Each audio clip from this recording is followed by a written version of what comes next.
तो चलो आ जाओ, आज हम कर लेते हैं एक और टॉपिक, ट्रांसपोर्टेशन इन प्लांट्स। तो ट्रांसपोर्टेशन इन प्लांट्स के बारे में बात करने वाले हैं हम लोग। ये क्या होता है? ये बहुत बेसिक सी बात है। जैसे प्लांट की जरूरत की चीजें जो होंगी उनका हम ट्रांसपोर्ट करने वाले हैं एक जगह से दूसरी जगह। तो आप यहाँ पे एक लीफ का स्ट्रक्चर बना लो, क्योंकि यहाँ पे तो फूड का फॉर्मेशन होता है ना, यहीं से गैसेस का भी एक्सचेंज होता है। तो ये एक लीफ का आपको स्ट्रक्चर दिखाई पड़ रहा है। तो इसके नीचे वाली सरफेस पे आपको पता है ज्यादा स्टोमेटा होते थे। तो स्टोमेटा जो है गैसेस को एक्सचेंज करवाते हैं। CO2 हो गया, O2 हो गया, इसका एक्सचेंज करवा देंगे। अब जो दूसरी जरूरत की चीजें थी फोटोसिंथेसिस में, जैसे वाटर, फिर उसके बाद हम बात करें साथ में जो इनका फूड बनेगा उसको पूरी बॉडी में, पूरी प्लांट की बॉडी में सर्कुलेट कराना, वो भी तो एक काम है। तो ट्रांसपोर्टेशन हमें करवाना है। देखो, डिफ्यूजन एक स्लो प्रोसेस है। और बात करें तो डिफ्यूजन से अगर कोई चीज अगर ट्रांसपोर्ट करवाओगे तो बहुत टाइम लग जाएगा। डिफ्यूजन एक स्लो प्रोसेस है और on the basis of concentration gradient पे काम करता है, हाई से लो को मूव करवाता है। लेकिन देखो, हाई से लो तो ठीक है, बट टाइम कंज्यूमिंग है। हमें चाहिए जल्दी जल्दी ट्रांसपोर्टेशन पूरे लीफ के अंदर, पूरे जहाँ पे बड बन रहा है, जहाँ पे फ्रूट बन रहा है, वहां तो लेके जाना है ना न्यूट्रिशन। इसलिए हमें ट्रांसपोर्टेशन के लिए कुछ स्पेशल टाइप के अब हमें क्या चाहिए, टिश्यू चाहिए या फिर स्पेशल टाइप के स्ट्रक्चर्स चाहिए। तो कौन है वो? जाइलम और फ्लोइम है।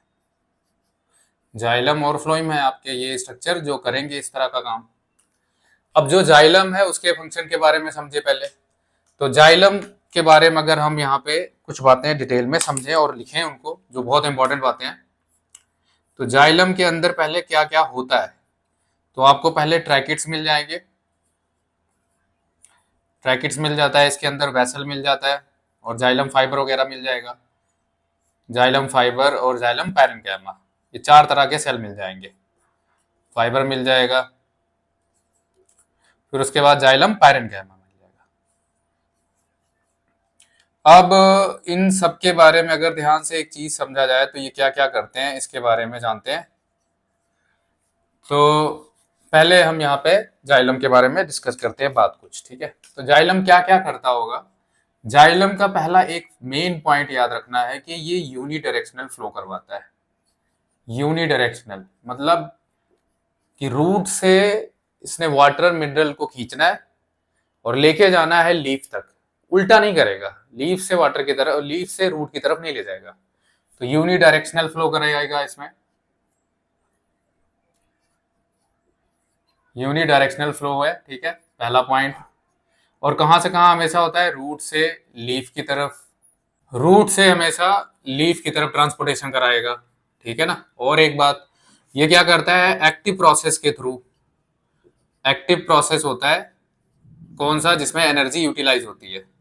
एनर्जी यूटिलाइज करेगा और रूट के अंदर मिनरल्स को खींच के लाएगा। रूट के अंदर क्या लेके आएगा खींच के? Mineral ions. ये बड़ी इंपॉर्टेंट लाइन है, बड़ी क्लासेस में नीट वगैरह में पूछा जाता है कि रूट जो है एब्जॉर्प्शन ऑफ न्यूट्रिएंट्स करता है आयंस का, किसकी, कौन से डिफ्यूजन के थ्रू? एक्टिव प्रोसेस के थ्रू, जिसमें ATP यूटिलाइज होता है। पैसिव डिफ्यूजन, एक्टिव डिफ्यूजन दो होते हैं। अगेंस्ट कंसंट्रेशन जो चला जाए उसको बोलते हैं एक्टिव, ठीक है। अगेंस्ट का मतलब हो गया, जैसे रूट का स्पेस देखा जाए तो रूट बहुत छोटी होती है, पतली होती है, और मिट्टी बहुत ज्यादा होती है आसपास की। तो इसके अंदर अगर मान लो 100 आयन है और यहाँ पे 10 है या 20 है, देखो यहाँ पे ज्यादा कंसंट्रेशन, यहाँ कम, फिर भी इसको मूव कराना है तो अगेंस्ट कंसंट्रेशन हो गया, तो इसको बोलते हैं एक्टिव प्रोसेस या एक्टिव डिफ्यूजन, जिसमें ATP यूज होता है। एनर्जी मतलब ATP यूज होगा। तो ये वाली एक बात समझ आ गई। तो जाइलम ऐसे नहीं है कि बिल्कुल हल्का सा काम है कि खींच लिया और हो गया। अब देखो ये रूट देख रहे हो, ये आप लीफ देख लो यहाँ पे। तो जब इसके ऊपर सनलाइट पड़ेगा, सनलाइट पड़ता है तो ये क्या करता है? ट्रांसपायर करता है वाटर। ट्रांसफर मतलब ट्रांसपायर करेगा वाटर को, या वेपर की फॉर्म में जो है वाटर बन के उड़ने लगेगा। वेपोराइजेशन हो जाएगा किसका? पानी का। अब ये प्रोसेस भी बहुत जरूरी है। ये कुछ ऐसे समझ लो, कंटिन्यूअस कोई वाटर का लिक्विड जो है ऊपर आता है, और फिर ये अगर यहीं पे रुक गया तो फिर आगे नहीं जा पाएगा, तो फिर पीछे से पानी का जो ब्लॉकेज हो जाएगा। पानी अगर यहाँ नहीं आएगा आगे, तो इसके साथ साथ आयंस भी नहीं आएंगे, मिनरल्स भी नहीं आएंगे। इसीलिए क्या करता है? ये वाटर को ट्रांसफायर करता है, यानी कि हीट की फॉर्म में लॉस करवाएगा। तो यहाँ पे एक डेफिनेशन आ जाता है, ट्रांसपायरेशन क्या है, तो ट्रांसपायरेशन होता है loss of water from the leaf surfaces. ठीक है, क्यों लॉस ऑफ वाटर जरूरी है, क्योंकि हमें वाटर अगर नहीं बाहर पास आउट करेंगे तो नया वाटर खींचेगा नहीं, और नया वाटर नहीं खींचा तो फिर क्या, मिनरल्स और आयंस नहीं आएंगे। तो इसको क्या बोलते हैं, ट्रांसपायरेशन। लीफ के थ्रू पानी का लॉस होना एक ट्रांसपायरेशन है, और ट्रांसपायरेशन का बहुत इंपॉर्टेंट रोल है, जाइलम को ऊपर तक वाटर लाने में मदद करता है। तो ट्रांसपायरेशन एक बड़ा इंपॉर्टेंट प्रोसेस था। अब हम बात करते हैं कि फूड का ट्रांसपोर्टेशन कौन कराएगा। तो फूड का ट्रांसपोर्टेशन जो होता है वो कराता है एक और नया टाइप का टिश्यू जिसका नाम है फ्लोइम। और फूड के ट्रांसपोर्टेशन को बोलते हैं ट्रांसलोकेशन।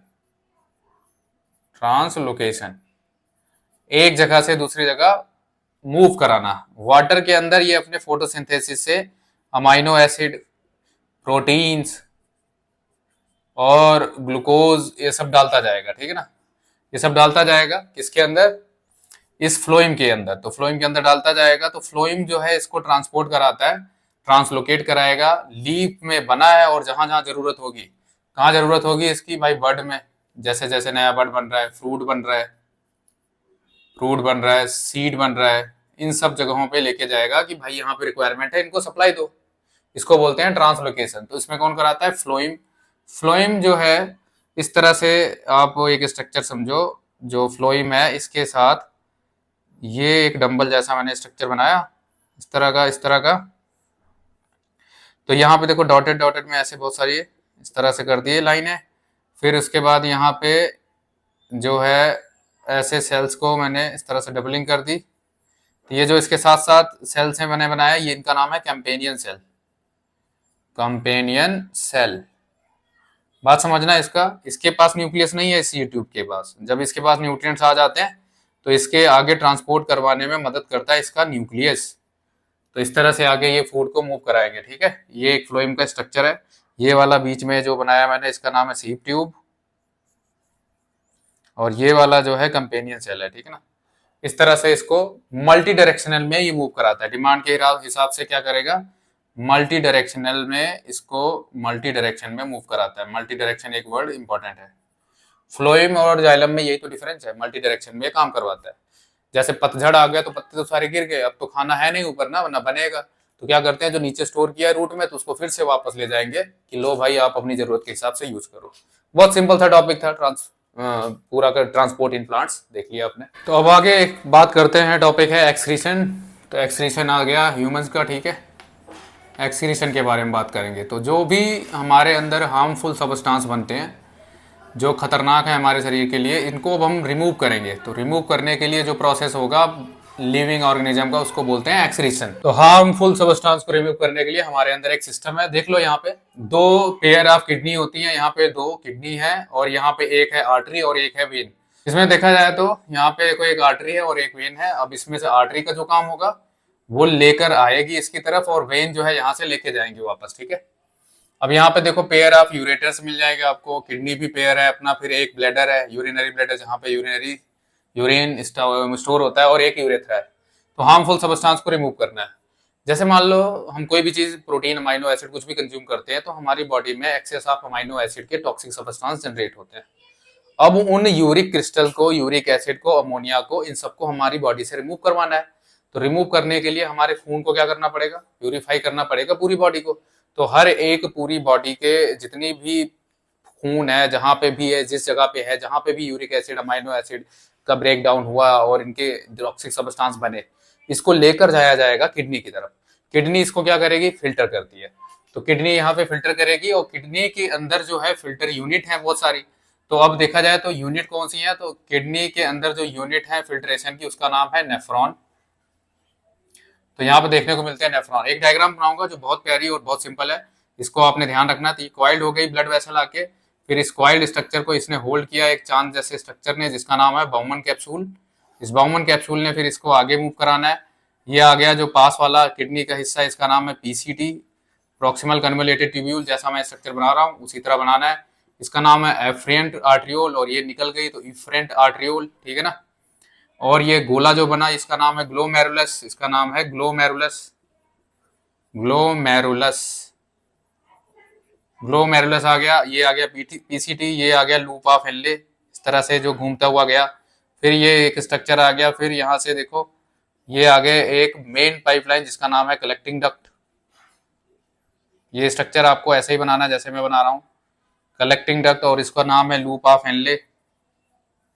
लूप ऑफ हेनली इसका मेन, बहुत आगे हायर क्लासेस में आप पढ़ोगे 11वीं में कि इसका बहुत ज़्यादा काम होता है, ये पूरा का पूरा ऑस्मोलैरिटी को मेंटेन करता है। और ये वाला हो गया दूर वाला हिस्सा DCT, distal convoluted tubule, PCT, DCT, loop of Henle, ठीक है। अब इसमें क्या होता है, ये जो पूरा स्ट्रक्चर है इसका नाम है मेल्फिजियन बॉडी, पूरे को मिला के क्या बोलते हैं इसको, मेल्फिजियन बॉडी, मेल्फिजियन बॉडी बोल दिया जाता है, मेल्फिजियन बॉडी बोल दिया जाएगा, बहुत सही। अब इसमें हम समझते हैं क्या होता है। अब हमारी बॉडी का एक यहाँ पे सबस्टांस आएगा, इस जगह पे क्वाइल्ड होके घूमता जाएगा, और यहाँ से जो फिल्ट्रेट बनेगा वो फिर हमारे इस नेफ्रॉन के इनिशियल वाले पार्ट के अंदर चला जाएगा। तो पहले तो यहाँ पे एक फिल्ट्रेशन हो रहा है, जिस फिल्ट्रेशन का नाम है अल्ट्रा फिल्ट्रेशन। अल्ट्रा फिल्ट्रेशन यहाँ पे होता है, अल्ट्रा फिल्ट्रेशन। अल्ट्रा फिल्ट्रेशन में क्या होता है, हर एक चीज को हम फिल्टर करते हैं मैक्सिमम अमाउंट में, और इसके बाद यहाँ पे हम डाल देते हैं। इसमें ग्लूकोज भी आ जाता है, वाटर भी आ जाता है, और इसमें बहुत एसेंशियल सॉल्ट भी आ जाएंगे, जैसे सोडियम इलेक्ट्रोलाइट, पोटेशियम इलेक्ट्रोलाइट, ये सारे के सारे चीजें इस जगह पे आ गई। अल्ट्रा फिल्ट्रेशन से कहाँ पे आ गई, इस वाले पाइप में।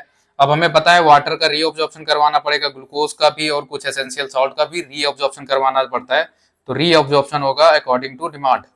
हमारी बॉडी में अगर बहुत ज्यादा है तो नहीं होगा, अगर कम है तो हो जाएगा, रीअब्जॉर्प्शन हो जाएगा इसका। तो जब रीअब्जॉर्प्शन हो जाएगा तो यहाँ पे देखो प्रोसेस क्या हो रहा है, पहले तो हुआ फिल्ट्रेशन, फिर उसके बाद हुआ जो फिल्ट्रेट बना उसका रीअब्जॉर्प्शन। रीअब्जॉर्प्शन के बाद इस चीज को यहाँ पे डाल दिया जाएगा कलेक्टिंग डक्ट में। कलेक्टिंग डक्ट से फिर ये मूव करता हुआ पहुंचेगा एक जगह पे, एक सिंपल यहाँ पे एक स्पेस है, इसका नाम है कौन जैसा स्ट्रक्चर होता है, कैलिक्स नाम है, इस जगह पे आएगा, और यहाँ से फिर यूरेटर के अंदर जाएगा, और यूरेटर से दोनों किडनी से होते हुए, यूरेटर से होते हुए इस यूरिनरी ब्लैडर में फिल होने लगेगा, जो भी बना फिल्ट्रेट। और फिल होगा तो इसके फिल होने की वजह से, ये मसल्स का बना है, इसके अंदर नर्वस टिश्यू भी है, तो जैसे ये भर जाता है तो प्रेशर आएगा, प्रेशर आएगा तो ब्रेन को मैसेज जाएगा कि फिर इसको पास करने के लिए यहाँ पे स्पिंक्टर मसल्स होती हैं, यूरिन को पास करने के लिए स्पिंक्टर मसल्स बाद में रिलैक्स होंगी और रिलीज हो जाएगा यूरिन। तो इस तरह से हमारी बॉडी में एक्सक्रीशन का जो है मेन प्रोसेस होता है। इसमें एक ये मेन डायग्राम है, और इसके मेन मेन पॉइंट आपको याद रखना है कि यूनिट ऑफ जो किडनी है वो कौन है, नेफ्रॉन है। मेल्फिजियन बॉडी क्या होती है, ग्लोमेरुलस और बॉमन कैप्सूल से मिलकर बनता है। ये क्या करवाते हैं, ये अल्ट्रा फिल्ट्रेशन करवाते हैं। अल्ट्रा फिल्ट्रेशन में क्या होता है, ये सारी चीजें इस पाइपलाइन के अंदर आ जाती है नेफ्रॉन के, फिर उसके बाद इसका क्या होता है, रीअब्जॉर्प्शन हो जाता है, जो भी चीज होती है, और मैक्सिमम जो टॉक्सिक सब्सटेंस होता है उसको फिर रिमूव कर दिया जाता है। तो बहुत बेसिक सा इजी सा टॉपिक था। तो यहाँ पे समझने वाला पॉइंट है एक इम्पॉर्टेंट कि यार जो किडनी है बड़ा एसेंशियल रोल प्ले करता है हमारी बॉडी में। तो डायग्राम आप देख सकते हैं, ठीक है, एनसीईआरटी की डायग्राम है। तो इस डायग्राम में आपको पता चल रहा है कि एक पेशेंट है जिसको लिटाया गया है बेड पे, फिर उसके साथ दो पाइपलाइन लगाई गई है, एक ही हाथ से, और एक जो है आर्टरी का है, एक वेन का है। बहुत बेसिक सी बात है। और साइड पे एक क्वाइल्ड, बहुत ज्यादा क्वाइल्ड स्ट्रक्चर है पाइपलाइन का, उसको बनाया गया है, जैसे नेफ्रॉन में था वैसे काम करेगा ये, सेम टू सेम। इसको हम आर्टिफिशियल किडनी भी बोलते हैं, और इसको बोलते हैं कि अब ये खून का क्या करा रहा है, हीमोडायलिसिस। तो हीमोडायलिसिस प्रोसेस करवाया जाता है। अब जो हीमोडायलिसिस में फ्लूइड यूज किया जाता है ना, उस फ्लूइड के अंदर हर एक चीज होता है, नाइट्रोजीनियस वेस्ट के अगर छोड़ दिया जाए, नाइट्रोजीनियस वेस्ट जैसे अमोनिया, यूरिया, ये सब चीजें नहीं रखना है भाई। ये तो हम उसकी बॉडी से रिमूव कर रहे हैं जो उसकी किडनी नहीं कर पा रही है। इस चीज को हटा दिया जाए तो बाकी जो स्ट्रक्चर है उसके सारे फ्लूइड के अंदर सारी चीजें प्रेजेंट होंगी। उसको फ्लूइड को बोलते हैं डायलाइजिंग फ्लूइड। फिर ये जो है ऐसे किडनी फेलियर वाले पेशेंट के लिए तो एक तो वरदान है।